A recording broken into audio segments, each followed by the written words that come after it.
1740 году под занавес бушевавшего восстания в Башкирии появилась загадочная личность, оставившая яркий след не только в истории этого края, но и Казахстана, Средней Азии и даже Монголии. После нескольких лет кровопролитной борьбы, когда, казалось, силы народа были сломлены, на политическую сцену выходит новый вождь по прозванию Карасакал, что означает «черная борода». Это был последний в истории хан Башкирии.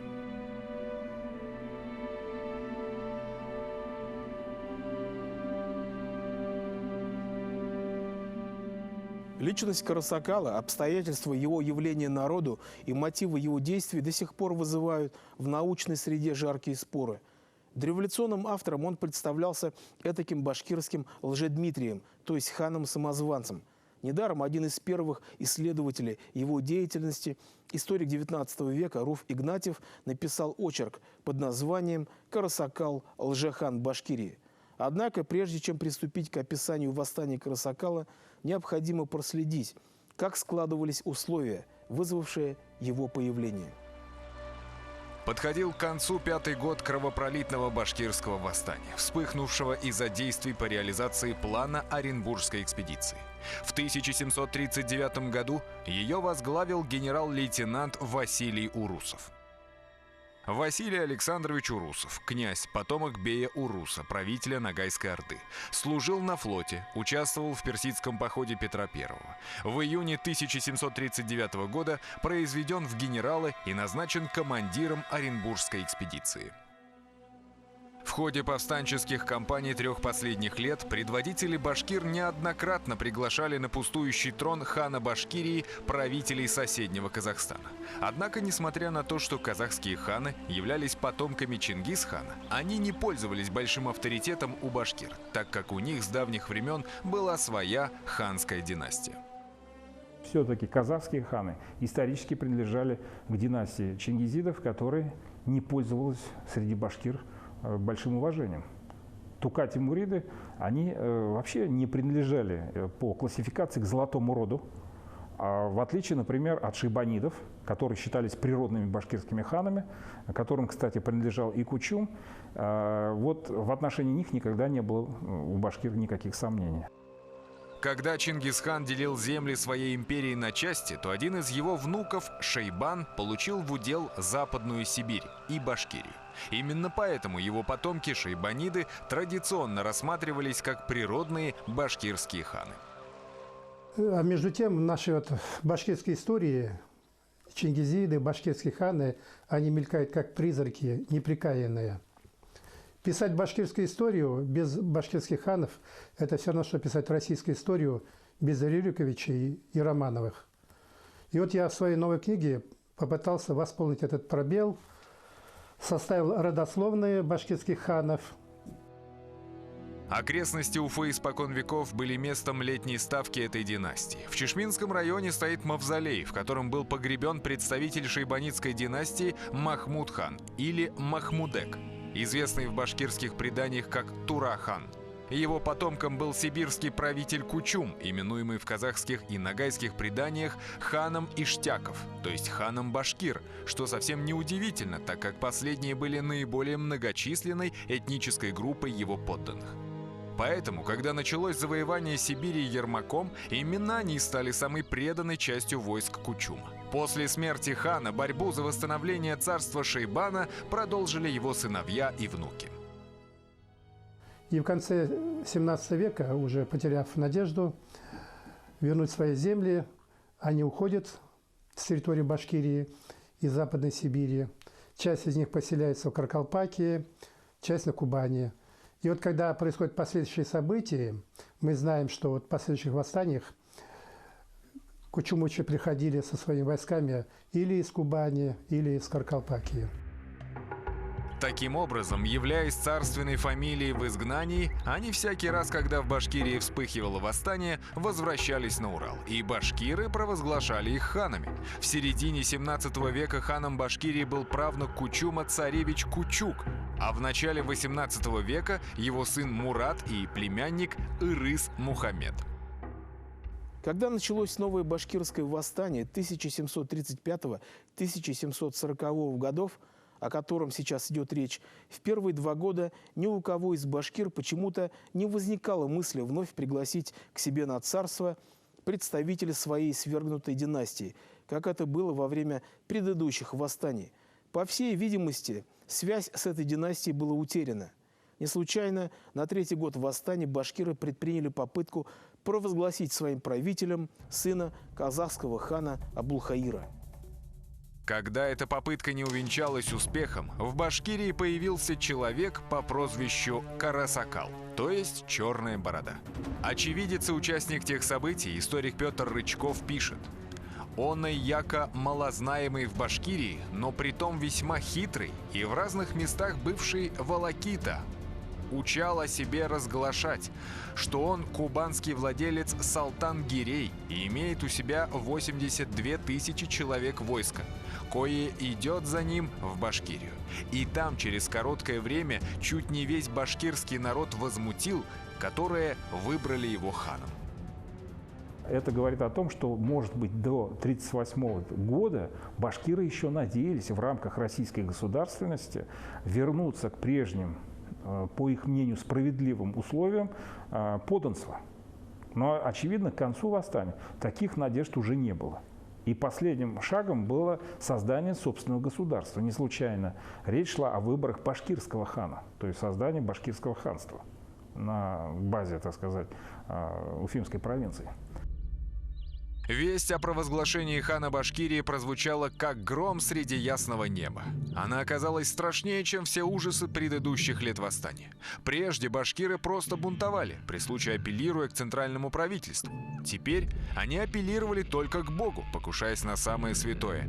Они отказывали Анне Иоанновне в праве именовать себя их царицей. Это уже был политический конфликт, ставивший под сомнение легитимность власти Российской империи на территории Башкирии. О себе Карасакал говорил следующее. Старинные жительцы бывали в Башкирии, и для того он, Гирей Салтан, свои юрты по-прежнему взять старается. Потом он говорил башкирам так: «Я где приехал для взятия здешней себе старинной земли, ибо где русские истори плачивали ясак нашим дедам и прадедам. А вы для чего платите ясак и штраф? Что где для вас великое отягощение?» То есть, таким образом, Карасакал говорит: я потомок тех, которые когда-то были правителем русских. Почему вы платите ясак слугам моих предков? Слова Карасакала были подобны искре, воспламенившей бочку с порохом. В короткие сроки вокруг него собралась толпа сторонников в несколько тысяч человек, что было уже само по себе удивительным делом, учитывая огромные людские потери башкир. В начале 1740 года на съезде, состоявшемся в Дуванской волости Сибирской дороги, Карасакала, именовавшего себя Султан-Гиреем, провозгласили ханом Башкирии. Я считаю, что титул в данном случае не является именем. Салтан-Гирей, возможно, следует переводить, это мнение известного историка Славата Таймасова, не как личное имя, а как родовое имя. Но принц из, скажем так, династии Гиреев, поскольку кучумовичи, возможно, носили именно такое родовое имя – Гиреи. Титул «султан» с арабского языка переводится как «власть». На территории Золотой Орды он обозначал любого принца из правящей династии чингизидов. Султан-Гирей значит «принц династии Гиреев». Карасакал появился в тот самый момент, когда в измученной террором Башкирии возникала новая волна недовольства. Генералы Саймонов и Урусов, установившие военную диктатуру, были уверены, что башкиры уже более не способны подняться на борьбу. Поэтому они приступили к реализации переписи башкирского населения, завершавшей череду правительственных мероприятий по окончательному покорению Башкирии. Реакция башкир на данные мероприятия была однозначно негативной. Они решили, что правительство ставит целью превратить их в крестьян и лишить всех привилегий, поэтому стали готовиться к сопротивлению. 4 года шла кровавая война. Страна была разорена. Значит, народу погибло очень много, почти треть башкирского населения. Люди мерзли с голода, и они вдруг поднимаются снова только потому, что их решили переписать, перепись населения провести. Ну вот с точки зрения нашей это кажется абсурдным. Но надо понимать, что башкиры тогда считали, что у них отношения с русской властью чисто вассальные. То есть мы вам служим, платим ясак, все, больше с вашей стороны не должно быть никаких претензий к нашей свободе. Узнав о том, что башкиры готовятся к новому выступлению, правительство немедленно подписывает указ о прекращении переписи. Но было уже поздно. Карасакал на волне народного возмущения успел поднять башкир на борьбу за восстановление улуса Шейбана, что в тех условиях было равнозначно созданию собственно башкирского ханства. Подозревая, что вновь вспыхнувший бунт является делом рук Турции, Кабинет министров приказал распространить по Башкирии манифесты об окончании войны с Османской империей, шедшей одновременно с башкирским восстанием. Историк XIX века Руф Игнатьев, опираясь на неизвестные нам источники, вкладывает в уста Карасакала следующие слова, обращенные к башкирам. «Вы мне обещаете ханство, и я пришел заслужить его, но не приму прежде, чем заслужу. У меня много приверженцев не только в Джунгарии, но и в киргизских степях, и я могу собрать 20 тысяч воинов». Заявляя это, продолжает Игнатьев, Карасакал в то же время давал знать, что если его сделают поскорее ханом башкирским, то и войско явится скорее. Кроме того, его, Карасакала, знает турецкий султан, который воюет с Россией. Понимая, что дело принимает плохой оборот, генерал Урусов объявил всем, что Карасакал никакой не хан, а подлый башкирец Юрматынской волости Мендигул Юлаев. Так родилась легенда, не дающая покоя исследователям уже целых 2 столетия. Кем был на самом деле Карасакал?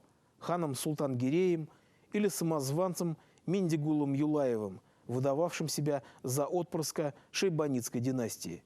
Впервые это имя всплыло после поимки одного из повстанческих вождей сибирской дороги – Алан-Джангула Кутлугузина. В результате следственных действий удалось выяснить, что Карасакал появился в Башкирии в 1739 году и долгое время проживал в различных властях сибирской дороги под именем башкира Юрматынской волости Мендигула Юлаева. Именно эта подробность стала главным аргументом в пропагандистской кампании, развернутой властями с целью дискредитации башкирского хана Султан-Гирея. Историк Рычков писал: часто упомянутый Карасакал, хотя о себе во всей Башкирии было и разгласил, и башкирцев-сообщников своих уверил, что он Султан-Гирей, кубанский владелец, и родословную свою роспись о себе рассеял, но под следствием нашлось, что он был подлинный башкирец из Юрматынской волости подлой природы. Современная историография почему-то по какой-то причине стоит на позиции о том, что под Карасакалом следует видеть башкир Юрматынской волости Мендигула Юлаева. Ну, наверное, эта позиция наиболее патриотична с точки зрения ряда историков, но она наименее аргументирована. Автором является Рычков ее, который всячески доказывал, что Карасакал является лжеханом, то есть самозванцем. Почему эта позиция наименее аргументирована? Если возможно было представить, например, Лжедмитриев на русском троне, то на троне хан подобная ситуация маловероятна. Почему? Потому что власть хана определялась по родословной. Версия о подлой природе Султан-Гирея, то есть о том, что он был простолюдином, была удобным инструментом для делегитимизации его власти. Поэтому эта пропагандистская утка настолько широко муссировалась, что ввела в заблуждение всех последующих исследователей. Калмыцкая внешность Карасакала или Султан-Гирея была следствием династических браков, которые заключали сибирские шейбаниды, кучумовичи с правящим домом калмыцкого ханства. Но дело даже не во внешности, а в том, что простолюдин не мог стать ханом ни при каких условиях. Более чем через 100 лет после описываемых событий русские краеведы и исследователи зафиксировали то, каким остался Карасакал в памяти самих башкир. Историк Василий Витевский писал: Карасакал во время появления его в Башкирии имел 32 года от рождения. Это был физически окрепший и хорошо сложенный мужчина. Он молодецки управлял конем и оружием, удивляя первейших удальцов и наездников из Башкир. Знание арабского языка внушало уважение к нему даже самим муллам. Никто из них не мог лучше Карасакала толковать Коран. К тому же он был в Мекке и Медине, звался Хаджи и носил белую чалму. Очевидно, Карасакал имел такую харизму, которая, в общем-то, быстро ставила людей в его окружение. То есть он оказывал очень серьезное влияние. Все говорили о том, насколько он был образован, насколько он хорошо владел оружием и так далее. То есть, видимо, личные качества здесь играли не последнюю роль. Ведь для степных кочевых государств личная харизма правителя, она иногда гораздо важнее, чем количество сторонников, которые за ним стоит. Начавшееся движение вылилось в серию столкновений отряда Карасакала с правительственными войсками. Силы были неравными. Против башкирского хана генерал Саймонов отрядил более 7 тысяч человек, не считая 11 тысяч солдат из числа гарнизонных команд. Руф Игнатьев пишет: «Карасакал, храбрый и отважный в битве, был вместе с тем хладнокровным и сдержанным. Он не увлекался удачей и никогда не терялся и не унывал в несчастье и неудаче. Казалось, судьба создала Карасакала военачальником. Его полудикие толпы, кое-как и кое-чем вооруженные, смело шли против регулярных войск и кроме грозной артиллерии не боялись ни пехоты, ни драгун, ни казаков. Будь у них пушки и умея они ими владеть, бунт продолжался бы, пожалуй, еще 5 лет, и не скоро бы построился Оренбург». Карасакал возглавил восстание, как говорится, на самом излете этого движения, антиколониального движения, которое было вызвано экспедицией Кириллова. Вот если бы он пришел сразу, скажем, в 1735 году, то восстание, возможно, было бы таким же успешным, как Алдар-Кусюмовское восстание. Вполне возможно. В конце мая 1740 года близ современного Магнитогорска султан Гирей был окончательно разбит отрядом полковника Павлуцкого. С остатками своих людей он бежал в казахские степи, где его раненого схватил старшина среднего казахского жуза Букенбай. Последний оповестил генерала Урусова, что искомый им преступник, за голову которого была обещана награда в 1000 рублей, схвачен. Однако произошло нечто странное, и Карасакал не только не был выдан Урусову, но и приобрел в Казахстане такое положение, каким не обладал в самой Башкирии. Авторитет Карасакала был настолько высокий, что когда он бежал из Башкирии в Казахстан, казахи поставили его ханом старшего жуза. Кстати, это является еще одним подтверждением, что Карасакал не был беглым башкиром Медигулом Юлаевым. Если бы он был таковым, естественно, казахи не поставили бы его династией. Ведь там было очень много чингизидов. С какой стати они будут беглого башкира ставить? Дело в том, что, оказавшись в плену у казахов, Карасакал объявил себя Шуной, братом правителя Джунгарии Галдан-Церена.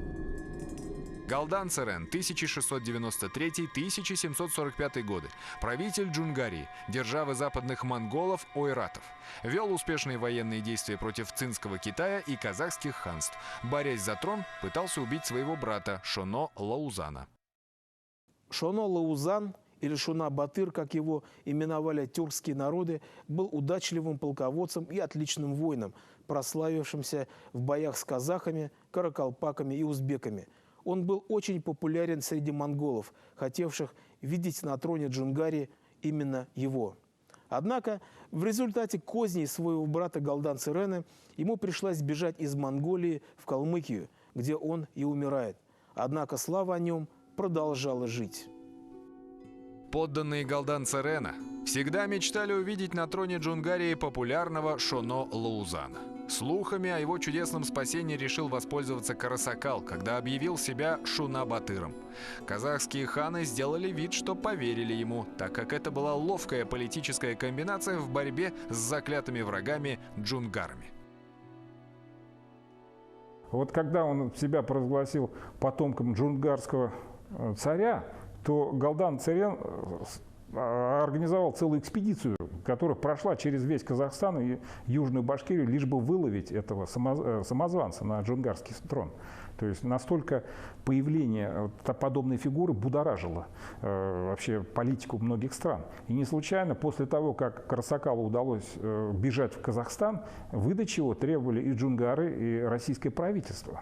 Но что удивительно, казахские ханы, которые прежде, в общем, легко шли навстречу российскому правительству, заявили, что ни под каким видом они Карасакала не выдадут, даже если им лично будет угрожать смерть.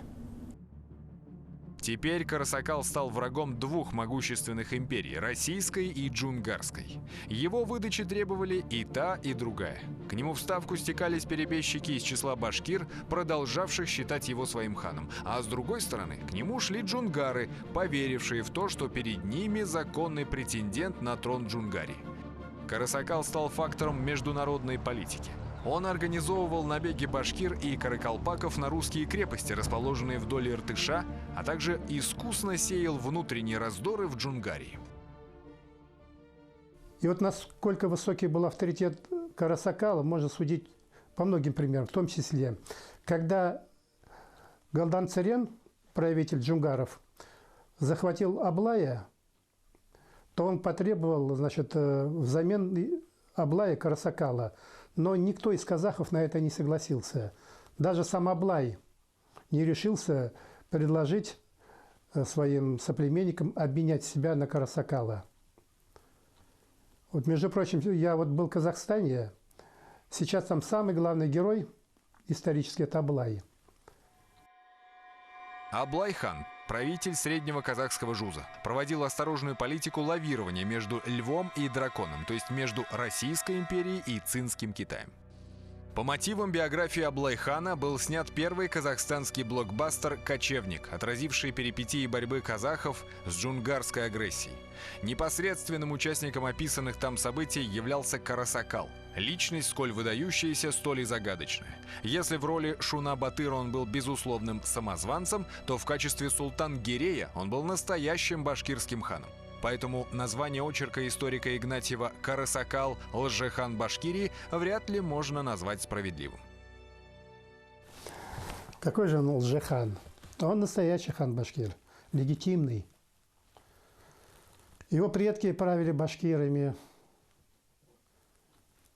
и он сам по своему происхождению был белых костей.